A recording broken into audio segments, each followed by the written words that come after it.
La France devient un pays du tiers-monde, épisode... Écoutez, je sais même plus à quel épisode on est, tellement on voit que la France, petit à petit, devient un tiers-monde. Il faut que je vous montre une vidéo, mais vous allez constater, mais par vous-même, que nous devenons une décharge, que nous devenons un tiers-monde plein de bidonvilles. Bonjour et bienvenue dans cette nouvelle vidéo de DME en direct. Comme toujours, si vous n'êtes pas abonné, je vous suggère de le faire et de cliquer sur la cloche, bien sûr, pour être prévenu lorsque je sors une nouvelle vidéo. Et vous devriez aller sur la boutique de la chaîne. Vous y trouverez certainement quelque chose qui vous plaît. Lien dans la description. J'ai vu cette vidéo. Vous savez, je fais souvent des vidéos, la France devient le tiers-monde, parce que je trouve des vidéos sur Twitter où l'on voit des choses qu'on ne pensait pas pouvoir voir un jour en France. Et c'est vraiment choquant. Vous savez, le socialisme est en train, petit à petit, de nous tuer. Parce que oui, Macron, c'est le socialisme. Il a été, moi, vous pouvez me dire ce qu'il veut, vous voulez. Il a tout le temps milité au Parti socialiste. Il a été conseiller puis ministre de François Hollande. C'est un socialiste. Et le socialisme est en train, petit à petit, de nous tuer. Ça fait des années qu'il nous tue. Et je vais vous montrer là des images où vous allez voir que la France est vraiment, mais vraiment, en train de devenir un bidonville. Vous allez voir des images, vous pouvez vous croire quelque part, peut-être pas en Inde, mais en Amérique du Sud, vous voyez. On est quelque part en Colombie, vous voyez, près des favelas, des trucs comme ça. Je vais vous montrer, moi ça m'a sauté aux yeux, et vous allez pouvoir voir. Bienvenue en Macronie. Pardon, je vais rééquilibrer un peu la taille du truc pour qu'on voit bien. Voilà. Bienvenue en Macronie, où le tiers-monde croise la réalité. Insécurité grandissante, dégradation urbaine et bidonville en pleine expansion. Le paysage d'une France qui s'effrite sous nos yeux. Je vous montre la vidéo et vous me direz ce que vous en pensez. Vous me direz si oui, non, c'est normal, Bob. C'est normal d'avoir ça en France, ou si vous aussi, vous dites, mais décidément, mais que devient mon pays, quoi? Que devient la France? Donc là, pardon, là on est aux portes de Paris. Hein. On est juste à côté de Paris. Vous allez voir, attendez, je crois qu'on voit le panneau quelque part. Paris. Paris, Massy, Centre, Longjumeau. Donc on est vraiment dans la banlieue parisienne, là. Hein. Massy, Centre, Longjumeau. C'est le top Paris, regardez où ils vivent les gens. Regardez ça, mais ça c'est une déchetterie, leur machin. Voilà Paris, les amis. La capitale de France. Voilà. On est pas bien là? Mais c'est une déchetterie. On va le regarder une nouvelle fois, mais c'est une déchetterie. Mais comment on peut accepter? Alors, il y a deux choses. Soit c'est les gens, soit on est là sur le cas de gens du voyage comme ça, qui eux-mêmes ont bousillé leur environnement. Et dans ce cas, mais envoyez du flic et virez-moi ces gens de là. Qu'est-ce qu'ils viennent faire là? Soit on est dans le cas de gens qu'on a accueillis, type migrants, mais est-ce que c'est ça, accueillir?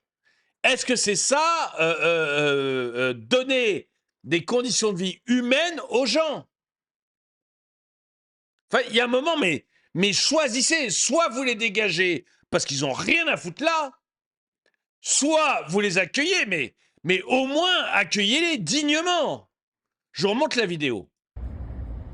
Je pense pas que ce soit la classe moyenne. J'espère que la classe moyenne à Paris est quand même dans d'autres conditions que ça. Faut pas exagérer, j'espère. Regardez. Paris. C'est le top Paris, regardez où ils vivent les gens. C'est pas beau ça? Voilà Paris, les amis. La capitale de France. Voilà. On est pas bien là? On va regarder les commentaires qu'il y a là-dessus. Moi, je suis effondré de voir notre pays dans cet état-là. Je suis effondré. Idem à Nantes. Oui, apparemment, tout le monde me parle de Nantes. Mais Nantes, c'est devenu c'est une ville. avec une insécurité maximum et ça devient petit à petit une poubelle. Mais vraiment, hein, une vraie poubelle avec une insécurité, mais XXL. Je vous ai déjà dit, la mairie du Nantes a quand même fourni aux femmes une application pour leur indiquer en temps réel dans quelle rue il ne fallait pas qu'elles se baladent pour éviter de se faire agresser. Il n'y a pas plus de policiers. Ah non! Ah non, pas de policiers, hein! Et on va pas les armer, hein! Non, non, non. Par contre, dans la ville de Nantes, on fait une application pour dire aux femmes dans quelle rue elles n'ont pas intérêt à passer si elles veulent survivre la nuit dans un état correct. Enfin, c'est impressionnant, hein. Quand vous en êtes dans des mairies à faire ce genre de choses, vous êtes foutus, hein. Vous êtes vraiment foutus, hein. Nous avons des campements roms encore plus grands à Lyon et Villeurbanne, le long du boulevard Laurent Bonnevé et du campus universitaire de la Doua. La mairie a réussi à les faire tous partir très récemment. Moi, j'ai eu un. Je vais régulièrement à Lyon, très très souvent à Lyon. Et j'y suis quasiment au moins une fois par mois à Lyon. Et je vais près de Perrache.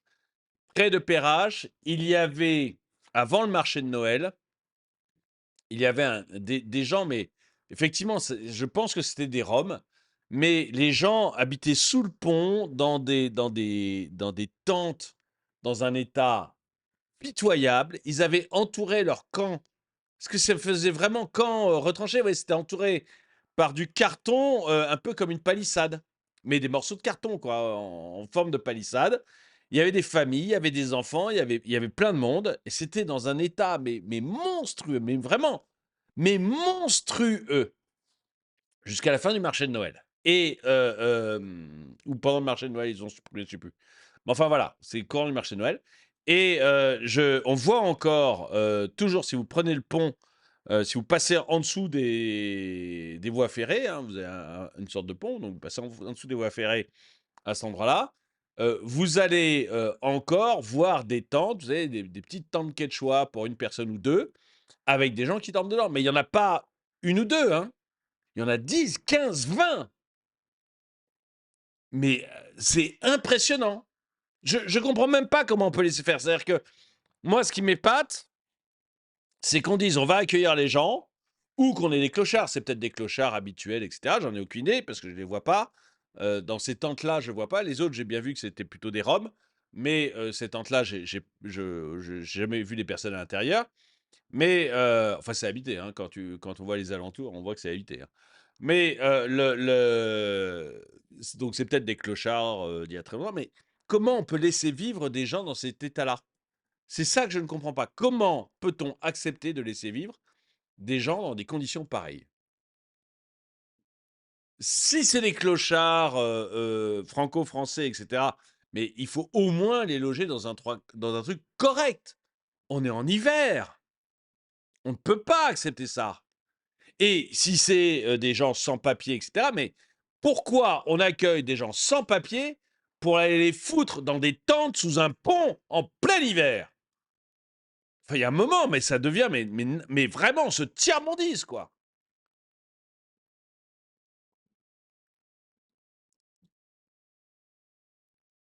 Comment les Français peuvent-ils être encore endormis après toutes ces victimes au quotidien et depuis des années?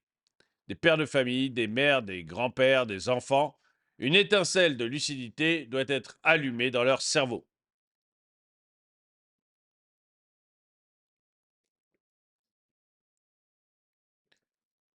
J'habite à côté et vous exagérez. Ce sont des gens qui sont dans cette ville depuis plus de 30 ans et ils ne peuvent pas rentrer chez eux sous peine de se faire maltraiter ou tuer. Ils n'ont pas la même sensibilité envers l'écologie que nous, c'est sûr, mais ils méritent le respect. Mais toi, tu trouves que c'est respectueux? Moi, alors voilà. Alors, la personne là appelle au bon sentiment et au respect de gens qui sont là depuis 30 ans, dit-elle. J'ai un doute, mais ok, depuis 30 ans. Donc toi, tu trouves que tu traites quelqu'un avec respect quand tu le fais vivre là-dedans? Toi, tu trouves que quand on laisse des gens vivre là-dedans, toi, bonne personne de gauche, avec des bons sentiments, tu trouves que quand tu laisses quelqu'un vivre là-dedans, à côté de l'autoroute, tu le traites avec respect. Ces gens-là sont depuis des dizaines d'années, dis-tu, en train de vivre là-dedans, à 2 pas de l'autoroute, donc avec un bruit monstrueux, et toi, tu trouves que c'est respectueux. Et que l'irrespectueux, c'est moi qui veux qu'on les dégage. Bah écoute, ma grande, il est temps de t'acheter un dictionnaire. Hein. Parce que pour moi, il y a zéro respect à laisser des gens vivre là-dedans. Hein. Zéro respect. Il y a du bon sentiment, hein. Il y a de la médaille. Il y a de la médaille, je pense bien. Je suis de gauche. Là oui, il y a de la médaille. Hein. Mais du respect, zéro. De l'humanité, mais alors encore plus que zéro.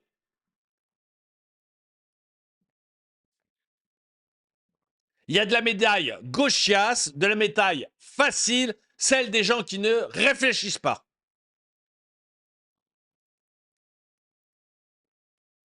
Il y en a partout maintenant, j'en ai eu un sous ma fenêtre pendant le Covid. Merci président. Alors moi j'en ai un, j'en ai plusieurs que je connais. Ça fait un petit moment que j'y suis pas retourné, mais avant j'allais souvent dans le centre de Paris, dans le premier arrondissement. Et quand je dis avant, c'était il y a 6 mois, 6-8 mois. Et Paris, premier arrondissement, donc je vous situe un peu l'endroit. Vous avez le Jardin des Tuileries, vous avez l'Assemblée nationale, vous avez l'Hôtel du Crillon, vous avez la Madeleine et vous avez la place Vendôme et la rue de la Paix. Vous voyez, c'est le secteur plutôt sympa. Plutôt sympa. Hein, au Monopoly, vous avez gagné hein, quand vous avez ce secteur-là. Bon, il y avait rue de Rivoli, entre la place de la Concorde et le Louvre, en face donc du Jardin des Tuileries, il y avait 3-4 tentes quechua. 3-4 tentes quechua. Quand on allait, vous prenez rue des Rivoli, vous tournez à droite, vous arrivez sur la rue de Castiglione. La rue de Castiglione, ça fait rejoindre le Jardin des Tuileries à Place Vendôme. Et juste après la Place Vendôme, c'est la rue de la Paix. Hein. Place Vendôme, vous avez le Ritz, vous avez vraiment les endroits les plus exceptionnels de Paris, hein, Place Vendôme. Bon. Et bien, dans cette rue de Castiglione qui amène à la Place Vendôme, juste en face de l'hôtel Intercontinental et touchant l'hôtel Meurice, c'est-à-dire les plus grands hôtels de France, hein, le Meurice, l'Intercontinental, le Crillon et le Ritz, là, c'est merveilleux. Dans cette rue, vous aviez une clocharde, une femme, qui avait tous ses sacs en plastique, donc une vingtaine de sacs en plastique, un matelas et elle dormait là, et un peu plus loin, juste à l'angle de la rue du Faubourg Saint-Honoré, je suis précis, mais voilà, c'est pour vous dire que je n'invente pas, juste à l'angle, vous avez la rue du Faubourg Saint-Honoré, ou la rue Saint-Honoré, à cet endroit-là, c'est la rue Saint-Honoré, donc rue Saint-Honoré, tous les grands couturiers. Hein. Ah, vous voulez acheter un sac à main ou des foulards Hermès ou vraiment aller dans le hyper haut de gamme, vous allez rue Saint-Honoré. Hein. Rue du Faubourg Saint-Honoré, après ça devient la rue Saint-Honoré. Et bien, à l'angle, rue Castiglione, rue Saint-Honoré, vous aviez, je ne sais plus si c'était 4 ou 5, je ne me rappelle plus, c'était des Polonais, mais ivres-morts du matin au soir. Mais ivres-morts et vivant dans leurs déchets sous les arcades. Voilà, mais dans leurs déchets. Je veux dire, ils devaient pisser sous eux, ils étaient sans arrêt par terre à cet endroit-là. Donc, oui, je suis d'accord. Sans compter le clochard qui était devant le McDonald's, qui est devant le Louvre. Donc, vous avez à cet endroit-là, vous avez la place du Palais Royal, vous avez place du Palais Royal, le Conseil constitutionnel et le Louvre. Et devant le McDo qui est à cet endroit-là, plutôt stratégique, vous avez, enfin, il n'est pas tout de suite sur la place du Palais Royal, mais enfin, je vais vous faire une description de Paris non plus, hein, mais il est vraiment très très près de la place du Palais Royal. Donc à cet endroit-là qui est stratégique, juste contre le McDo, vous aviez un clochard qui avait un caddie, qui avait plein de trucs dans son caddie, qui avait installé un ou deux matelas, je crois, sur des cartons, et qui s'était fait un petit appartement de clochard à cet endroit-là. Et c'est Paris. Et c'est des trucs que les gens voient, que les touristes voient, parce que en face, c'est le Louvre à cet endroit-là. Hein. Donc autant vous dire que là, il y a du touriste. Rue de Rivoli, pour aller vers le Louvre, là, vous avez du touriste. Hein. Et c'était ça la façade de la France. Donc je suis d'accord, effectivement, il y en a partout. Ce camp a toujours été dans le coin, il est régulièrement évacué par les forces de l'ordre et il se reconstitue un peu plus loin. Il n'a pas attendu Macron. Oui, mais quand est-ce qu'on le règle? Moi, c'est, je vous dis, on est dans le socialisme depuis des années. On est dans le socialisme depuis des années, et le socialisme, sous prétexte qu'il aime les gens, les massacre. C'est, on dit toujours le socialisme aime tellement les pauvres qu'il les multiplie. Oui, et puis il les conserve bien dans la pauvreté, bien dans la crasse, bien dans la merde, quoi. Il faut dire les choses. Et là, c'est vraiment l'impression que j'ai, quoi. Les gens maintenus dans leur crasse, dans leur merde, dans leur caca, uniquement pour se donner bonne conscience. Eh ben moi, ça me donne pas bonne conscience. Moi qui suis quelqu'un de fondamentalement mauvais, quelqu'un qui pense mal, mais fondamentalement, et j'en suis fier, je suis sûr que ces gens, je leur apporterai beaucoup plus que tous les bien-pensants qui trouvent que c'est normal de voir des gens crever à côté d'une autoroute. Dites-moi ce que vous en pensez dans les commentaires. En tout cas, merci d'avoir regardé cette vidéo. N'oubliez pas de passer dans la boutique, le lien dans la description. Il y a vraiment beaucoup, beaucoup de produits. Vous allez trouver un truc qui vous plaît. Et moi, ce que j'aime bien, alors bon, je sais, genre, je le dis beaucoup, mais peu importe. Ce que j'aime bien, c'est les petits clins d'œil. Vous voyez, si vous achetez un polo, si vous achetez un pull, ou même si vous achetez rien, achetez au moins juste un magnet ou un sticker. Mais ça va pas me rapporter d'argent, hein. Un sticker, il va me rapporter 1 euro, un magnet 1,50 €. Vous voyez, je suis clair avec vous. C'est pas ça qui va me faire vivre, hein. Mais je le prends à chaque fois comme un clin d'œil. Voilà. Je le prends à chaque fois comme on aime bien ton travail. Coucou François Xavier. Et moi, bah moi, quelque part, je vous fais un clin d'œil parce que je vous donne un petit truc que vous allez coller ou que vous allez mettre sur votre frigo et ça me fait plaisir. Donc voilà, juste, si vous si vous n'achetez rien mais que vous avez envie de me faire un clin d'œil, vous le faites. Et puis si vous avez quelque chose et que vous voulez un peu appuyer le clin d'œil, n'hésitez pas avec les magnets et les stickers. Quoi qu'il en soit, merci d'avoir regardé la vidéo. Mettez-lui un pouce vers le haut, commentez-la, partagez-la. Merci à tous ceux qui soutiennent la chaîne. Et moi, je vous dis à très bientôt.